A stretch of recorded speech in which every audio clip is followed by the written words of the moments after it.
नमस्कार दोस्तों, target with PS Parihar channel में आपका स्वागत है। इस चैनल के माध्यम से आप लोगों को विद्यार्थी जीवन से संबंधित सभी सूचनाएं प्रदान की जाती हैं। तो आइए शुरू करते हैं और देख लेते हैं कि आज के इस वीडियो में ऐसी कौन कौन सी सूचना है। तो वीडियो को जल्दी से लाइक कर दें, शेयर कर दें। जिन छात्रों ने चैनल को अभी भी सब्सक्राइब ना किया हो, जल्दी से सब्सक्राइब कर लें ताकि आप लोगों को भी इसी तरीके की ऑथेंटिक अपडेट्स सबसे पहले मिलती रहें। चलिए खबर की शुरुआत करते हैं टीजीटी परीक्षा से। जैसा कि यहाँ पर लिखा हुआ है, सीसीटीवी कैमरे की नज़र खोलेगी चयन बोर्ड की पोल। चूँकि बहुत सारे विद्यार्थियों का ये मानना था कि विद्यार्थियों के पास पर्याप्त साक्ष्य नहीं है, और इसलिए मैं आपको बता दूं कि जो एक टीजीटी परीक्षा में जो अनियमितता हुई है, भ्रष्टाचार को लेकर के जो चर्चाएं हैं, उसके लिए एक टेलीग्राम चैनल बना हुआ है।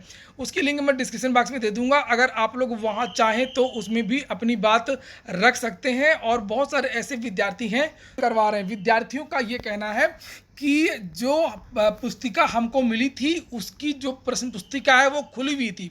अब ये था कि इसका सबूत क्या है? सबूत है वहाँ का सीसीटीवी कैमरा। विद्यार्थियों का ये कहना है कि आप उस कक्ष का कमरा नंबर इतना इतना है, यहाँ पर हमारा परीक्षा केंद्र था, और आप यहाँ पर देख लीजिए जो हमको प्रश्न पुस्तिका मिली थी उसकी जो सील वो टूटी हुई थी। और जो सीसीटीवी कैमरा है ये भी बताएगा कि परीक्षा जो है उसमें एक्चुअल समय कितना दिया गया। चूंकि किसी किसी परीक्षा केंद्र में ज़्यादा समय दिया गया, किसी किसी परीक्षा केंद्र में कम समय दिया गया, किसी किसी परीक्षा केंद्र में देर से प्रश्न पत्र बांटा गया। इस तरीके की जो भी अनियमितताएं हुई हैं उसको लेकर के जो है बहुत सारे विद्यार्थी हैं जो सामने आ गए हैं, और याचिका में वो बहुत मजबूत साक्ष्य वो अभ्यर्थी खुद हैं। इसलिए अब इसकी जो याचिका है वो 21 तारीख को पड़ेगी, और इसमें ज़्यादा हताश और निराश होने की आवश्यकता नहीं है। अब विद्यार्थियों का ये भी एक चर्चा है इस समय कि ज़्यादातर जो फैसले आ रहे हैं वो कोर्ट के जो फैसले आ रहे हैं वो सरकार के पक्ष में आ रहे हैं। ऐसी बात बिल्कुल भी नहीं है। बहुत बड़े बड़े फैसले सरकार के विरोध में भी आए हैं। सरकार ने तो शिक्षा मित्रों को नौकरी देती थी ऐसे ही, लेकिन उसमें ऐसा हुआ नहीं, और उनका जो समायोजन है वो रद्द किया गया। इसी तरीके की और भी हमने बहुत सारी चीज़ें देखी थी 2011 में, जब अखिलेश यादव की सरकार थी तो वो उस समय ज़बरदस्ती चाहती थी कि एकेडमिक के आधार पर भर्ती हो। बहुत सारे आर्डर भी आए हैं। तो विद्यार्थियों को हताश होने की आवश्यकता नहीं है, न्याय मिल सकता है। और 21 तारीख को जो है, मैंने बताया था आपको कल की वीडियो में कि याचिका जो है वो दाखिल हो जाएगी, और पूरी कोशिश रहेगी जो अधिवक्ता हैं उनसे बातचीत हुई है कि ये 25 के पहले इस केस की सुनवाई हो जाए। सरकार की बहुत ज़्यादा किरकिरी हुई है इस भर्ती में, और विद्यार्थी इस भर्ती की अब सीबीआई जांच की मांग कर रहे हैं। चूँकि बार बार ये तर्क दिया जा रहा है कि जो उत्तर कुंजी जो वायरल हुई है, जो ब्लूटूथ डिवाइसेस लोगों के पास में मिली हैं, और जो पर्चियाँ मिली है बहुत सारे लोगों के पास में, तो ये बताया गया कि नहीं वो मैच नहीं किया है। बहुत सारे लोगों के मोबाइल भी मिले हैं परीक्षा केंद्र के बाहर, जो गिरफ्तारियां हुई हैं, तो ये बताया गया कि नहीं वो मैच नहीं किया है। तो इन सब की जो जांच है वो सीबीआई होनी चाहिए। उत्तर प्रदेश के जो एजेंसियां हैं, एसटीएफ इत्यादि, उस पर विद्यार्थियों को भरोसा नहीं है। विद्यार्थियों का यही कहना है कि अभी तो जब माल जांच सरकार बोल देगी और उसके बाद में लीपापोती हो जाएगी, जिस तरीके से अन्य भर्तियों में हुआ है। यानी कि 69,000 शिक्षक भर्ती में भी तो जाँच हुई थी, कुछ गिरफ्तारियाँ हुई थी, लेकिन हुआ तो कुछ भी नहीं। तो खाना पूर्ति कर दी गई 2-4 लोगों को गिरफ्तार करके, मीडियाबाजी करके। तो विद्यार्थियों को वो नहीं चाहिए, इसलिए विद्यार्थी जो है इसकी सीबीआई जांच की मांग कर रहे हैं। ये जो सीबीआई जांच की जो मांग है वो कोर्ट के समक्ष भी रखी जाएगी, और सीबीआई जांच के लिए अगर सरकार खुद इसकी संस्तुति दे दे तो आज मुख्यमंत्री को, प्रधानमंत्री को, राष्ट्रपति को, सभी लोगों को सीबीआई जांच के लिए विद्यार्थी पत्र भेजेंगे। सरकार भले ही कह रही हो कि नहीं जो है इस भर्ती को हमने सकुशल संपन्न करवा लिया है, लेकिन सरकार खुद जानती है अच्छी तरीके से कि इस भर्ती में क्या हुआ है।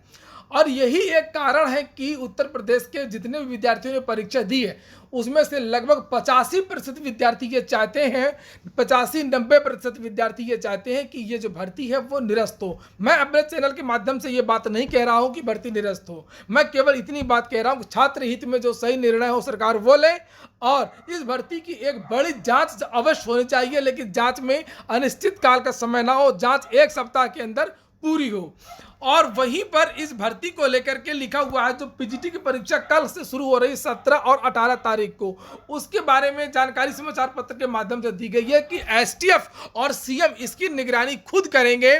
चूंकि मानकों के विपरीत परीक्षा केंद्र बनाए गए हैं। ये सब परीक्षा केंद्र किस तरीके से बनते हैं और वहां पर क्या होता है, ये जितने भी प्रतियोगी छात्र हैं प्रयागराज की और बड़े शहरों के, वो सब जानते हैं। इसी वजह से अब इसकी जो है विशेष निगरानी की बात की जा रही। विशेष निगरानी तो ये पहले भी बोले थे टीजीटी भर्ती में भी। और फिलहाल आपको एक बात और बता दूं कि आप लोगों ने अगर वीडियो को लाइक ना किया हो तो वीडियो को लाइक अवश्य कर दिया करें। और अगर आप लोग कुछ कहना चाहते हो तो कमेंट बॉक्स में अवश्य बताएं। और अगर मैं आपका उत्तर नहीं दे सकता हूं तो आपकी बातों पर ही आधारित मेरा अगला वीडियो हो सकता है। देखिए यहाँ पर पीजीटी भर्ती के बारे में लिखा हुआ है कि एसटीएफ की निगरानी में प्रवक्ता की होगी भर्ती। लिखा है माध्यमिक शिक्षा सेवा चयन बोर्ड की प्रवक्ता संवर्ग की लिखित परीक्षा 17 और 18 अगस्त को होगी। पहले दिन सुबह में 11 व दोपहर में 17 और दूसरे दिन सुबह में 11 और दोपहर में 8 केंद्रों पर परीक्षाओं की बात आजमगढ़ की हो रही है। नकल माफिया पर लगाम लगाने के लिए एसटीएफ की तैनाती की जाएगी और उन्होंने शनिवार को 12 केंद्रों पर सीसीटीवी कैमरे, पीने का पानी, सोशल डिस्टेंसिंग की स्थिति का जायजा लिया। माध्यमिक शिक्षा सेवा चयन बोर्ड के सदस्य एवं पर्यवेक्षक डॉक्टर दिनेश मणि त्रिपाठी ने बताया कि मुख्यमंत्री खुद परीक्षा की निगरानी कर रहे हैं। तो मुख्यमंत्री चूंकि काफी एक्टिव है उत्तर प्रदेश के, इसलिए यहाँ पर लिखा हुआ मुख्यमंत्री खुद निगरानी कर रहे हैं। लेकिन मुख्यमंत्री को काफी देर में होश आया है। यही होश मुख्यमंत्री को जो टीजीटी की जब परीक्षा हो रही थी, जब विद्यार्थी चिल्ला रहे थे कि छोटे जिलों में परीक्षा केंद्र ना करवाया जाए और शुचितापूर्ण परीक्षा करवाई जाए, उस समय अगर ध्यान दिया होता तो आज परिणाम कुछ दूसरा होता। यही एक रीजन है कि विद्यार्थी जो 114 प्रश्न सही करके आया है, वो विद्यार्थी कहता है कि हमारा चयन तो नहीं हो पाएगा। ये देखिए लिखा हुआ है कि संदिग्ध परीक्षार्थी की विशेष जांच की जाएगी। बिना पहचान पत्र के किसी को परीक्षा केंद्र में नहीं जाने दिया जाएगा। बैठने में भी निर्धारित दूरी जरूरी है। और उन्होंने बताया कि 17 अगस्त को पहली पाली में 11 केंद्रों पर कुल 4,950 व दूसरी पाली में 17 केंद्रों पर इतना ये सब बातें यहाँ पर लिखी हुई हैं। और लेकिन ये जो माध्यमिक शिक्षा सेवा चयन बोर्ड के सदस्य और पर्यवेक्षक डॉक्टर दिनेश मणि त्रिपाठी हैं, ये कुछ दिन पहले अंबेडकर नगर भी गए थे। तो वहाँ पर कुछ पीजीटी के ऐसे परीक्षा केंद्र बना दिए गए थे जहाँ पर मानक के विपरीत सीसीटीवी कैमरे थे। सीसीटीवी कैमरे खराब थे या एक कैमरा लगा था। फॉर्मेलिटी के लिए बहुत सारी चीज़ों को लेकर उन्होंने चेतावनी दी और इन्होंने ये कहा कि यहाँ पर वो सुविधाएं ही नहीं है। और कुछ परीक्षा केंद्र को इन्होंने संवेदनशील कहा। अब मैं उन परीक्षा केंद्रों के बारे में आपको एक बात बताऊं कि वो परीक्षा केंद्रों पर टीजीटी की परीक्षा हो चुकी है जो संवेदनशील थे और जिनमें मानक नहीं था। अब ये चयन बोर्ड के जो सदस्य हैं जो खुद कह रहे हैं, ये देखिए इन्होंने खुद बताया था 2 दिन पहले का है। ये लिखा मानकों के विपरीत बना दिया पीजीटी का परीक्षा केंद्र। ये देखिए लिखा। और ये किसने बताया है? ये बताया है चयन बोर्ड के सदस्य ने ही। ये गए थे पीजीटी परीक्षा के लिए, शुचिता को देखने के लिए। लेकिन मैं आपको बता दूं कि जिन परीक्षा केंद्रों की ये बात कर रहे हैं जहां पर व्यवस्था नहीं थी कुछ, और जो संवेदनशील इन्होंने कहा है वहां पर टीजीटी की परीक्षा हो चुकी है। ये देखिए कि गए थे पीजीटी परीक्षा के लिए। इन्होंने बताया कि सरदार पटेल स्मारक इंटर कॉलेज लालपुर में जरूरी व्यवस्था ही नहीं थी। सभी कैमरों में जरूरी 2-2 सीसीटीवी कैमरे नहीं लगे थे। इस पर चयन बोर्ड के सदस्य ने आपत्ति जताई और प्रधानाचार्य को तुरंत मानक के अनुसार व्यवस्थाएं पूर्ण करने के लिए कहा। वहीं अकबरपुर में बीएन इंटर कॉलेज पर व्यवस्था ध्वस्त मिली, जबकि यहां से करीब 25 किलोमीटर दूर गांव में परीक्षा केंद्र बना दिया गया। भाई दूर नरेंद्र देव जनता इंटर कॉलेज को उन्होंने संवेदनशील बता दिया। परीक्षा केंद्रों का निरीक्षण करने के बाद में डीआईओ कार्यालय में प्रेस कॉन्फ्रेंस में माध्यमिक शिक्षा चयन बोर्ड के सदस्य डॉक्टर दिनेश त्रिपाठी ने कहा कि पीजीटी परीक्षा प्रदेश की महत्वपूर्ण परीक्षा में से एक है और पुलिस प्रशासन के बारे में इन्होंने ये बात बताई। तो इन्होंने जो है ये सब बातें खुद बताई हैं कि किस किस तरीके के परीक्षा केंद्र बनाए गए हैं और पीजीटी के लिए, और यहीं पर टीजीटी की परीक्षा हो चुकी। तो आप खुद समझ सकते हैं कि यहाँ पर क्या हुआ होगा। वीडियो शुरू करने से पहले अगर आप लोगों ने कल ये वीडियो देखा हो तो ठीक है, अगर ना देखा हो तो आप लोग इस वीडियो को एक बार अवश्य देख लें। और ये जो सांसद हैं एसटी हसन ये जो सांसद हैं मुरादाबाद के, इनके लिए 2 शब्द जरूर बताएं। नमस्कार दोस्तों,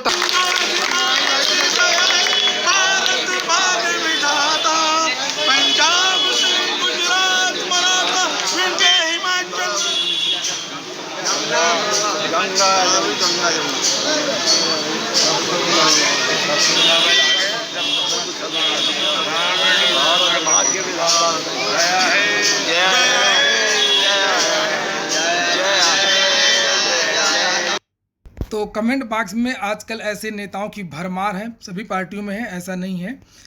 जो आप देख रहे हैं तो इनके लिए 2 शब्द अवश्य बताएं। बात कर लेते हैं यूपी टीईटी, नहीं उसके पहले सामान्य श्रेणी में आवेदन तो आरक्षण नहीं।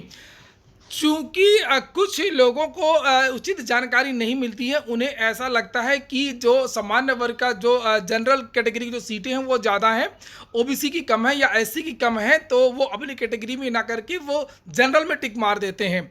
और जब उनका चयन उस पर नहीं होता है और उनके नंबर उतने होते हैं जो एससी और ओबीसी कैटेगरी के होते हैं, तो वो कहते हैं हमको इस कैटेगरी में होना चाहिए।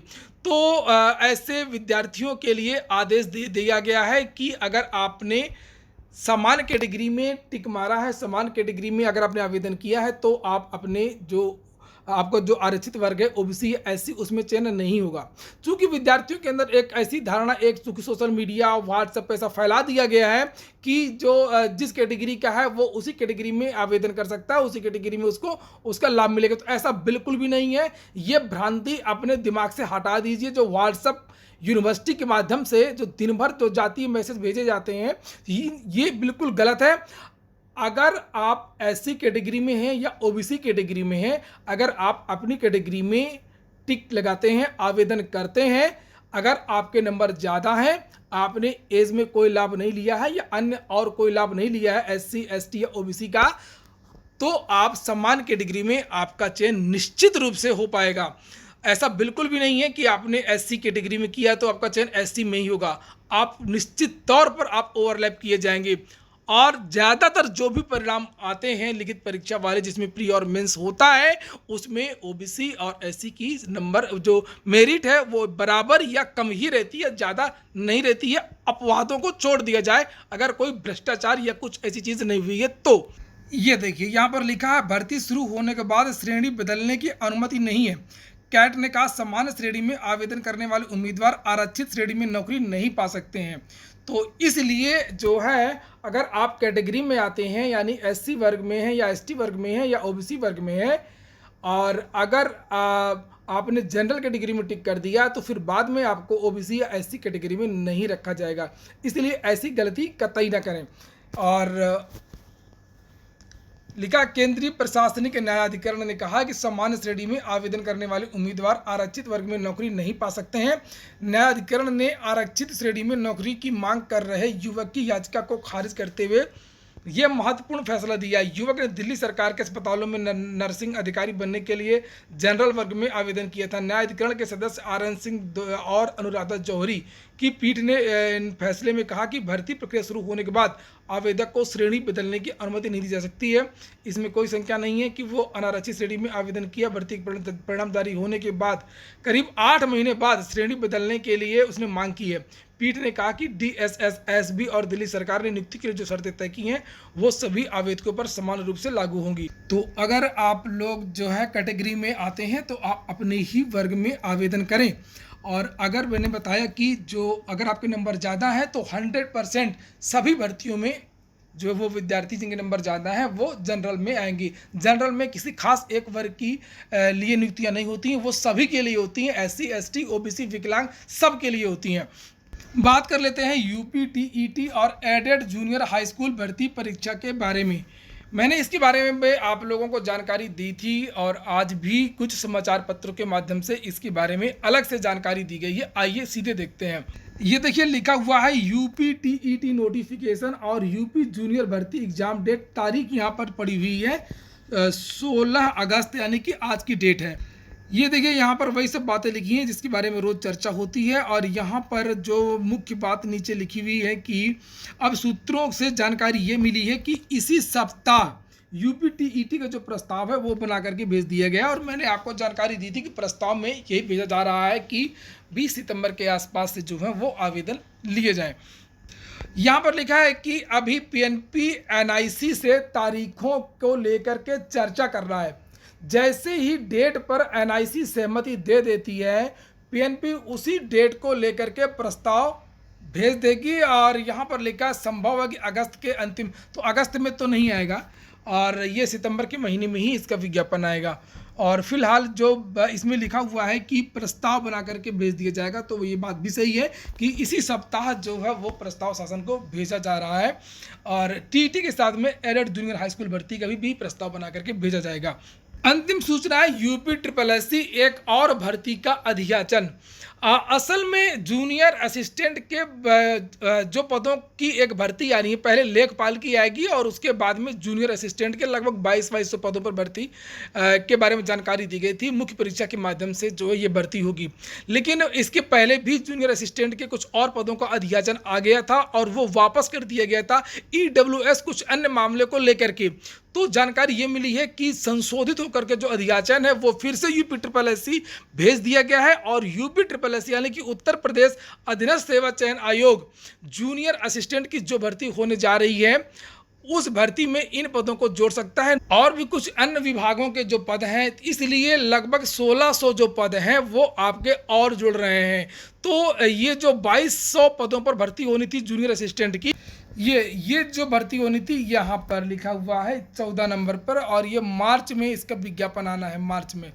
तो मार्च में आना है और इसका जो अध्याचन है लगभग 1650 पदों का और आ चुका है। 1600 पद के आसपास पहले भी थे जूनियर असिस्टेंट में, क्योंकि इसमें कुछ और भी भर्तियां थी जैसे आशु लिपिक और समान योग्यता वाले अन्य पद, तो यानी स्टेनो इत्यादि के, इसको मिलाकर के यहाँ 2000 बताया गया था। तो जो केवल जूनियर असिस्टेंट की अगर बात करें तो लगभग आपकी 3000 से अधिक पदों पर भर्ती का विज्ञापन आएगा और हो सकता है कि आने वाले समय में इसमें कुछ और पद जुड़ जाएं। सबसे ज़्यादा जो संभावना केवल जूनियर असिस्टेंट की जो भर्ती है इसकी है कि इसमें कुछ और भी भर्तियाँ जो समान योग्यता वाली भर्ती हैं वो इसमें जुड़ सकती हैं। तो फिलहाल आप लोग जो है तैयारी करिए, पीईटी की बहुत बड़ा मौका है। कम से कम 2 बड़ी भर्तियां हैं, एक तो लेखपाल की है और दूसरी आपकी बड़ी भर्ती समान स्नातक या समान इंटरमीडिएट वाली। इंटरमीडिएट जो मांगा जाता है वो लेखपाल में। तो इस तरीके की 2 बड़ी भर्तियां आपको देखने को मिल सकती हैं 1 साल के अंदर। ये हो गया आज का वीडियो अगर आपको अच्छा लगा तो लाइक कर दें। जिन छात्रों ने चैनल को सब्सक्राइब ना किया सब्सक्राइब कर लें। पूरा वीडियो सुनने के लिए बहुत बहुत धन्यवाद।